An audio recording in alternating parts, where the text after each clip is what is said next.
सुनीता जी एक अनुशासनप्रिय लेकिन ममतामयी सास हैं।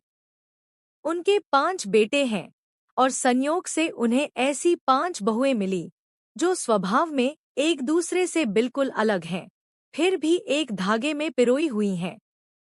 एक बड़ी बहू ममता, घर की नींव। सबसे बड़ी बहू ममता बिल्कुल अपने नाम जैसी है। वह घर की व्यवस्था संभालती है। सुनीता जी की सबसे भरोसेमंद साथी ममता ही है, जो यह सुनिश्चित करती है कि घर के बड़ों को समय पर दवा और छोटों को प्यार मिले।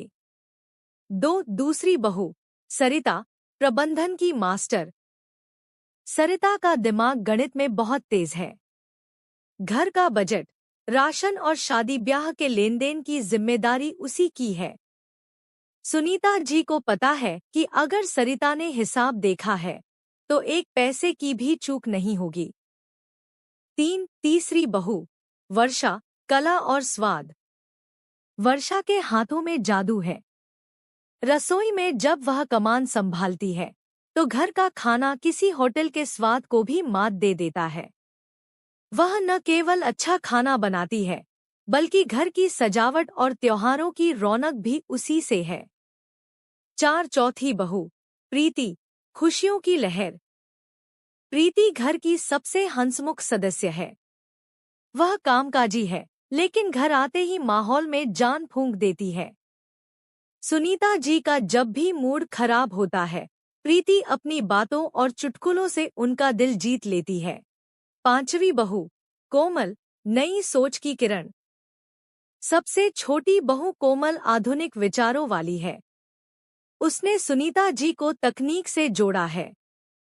आज सुनीता जी अगर वीडियो कॉल कर पाती हैं या ऑनलाइन शॉपिंग समझती हैं, तो यह कोमल की ही देन है। सुनीता जी का मानना है कि बहुएं पराया धन नहीं, बल्कि घर की असली पूंजी होती हैं। उनके घर में कभी सास बहू का झगड़ा नहीं होता, क्योंकि उन्होंने अपनी बहुओं को कभी दबाने की कोशिश नहीं की। उनकी सफलता के 3 सूत्र हैं। सम्मान, उन्होंने अपनी बहुओं को बेटियों जैसा मान दिया। आज़ादी, हर बहू को अपने निर्णय लेने और अपनी प्रतिभा निखारने की छूट दी। कोई भी गलतफहमी हो तो उसे बैठकर सुलझाने का नियम बनाया। जब कभी घर में कोई छोटी मोटी बहस होती भी है तो सुनीता जी अपनी समझदारी से उसे हंसी मजाक में बदल देती हैं।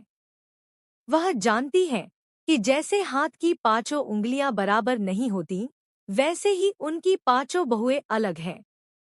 लेकिन जब ये 5 एक साथ मुट्ठी बनती हैं, तो परिवार की ताकत बन जाती हैं। आज सुनीता जी का घर समाज के लिए एक उदाहरण है।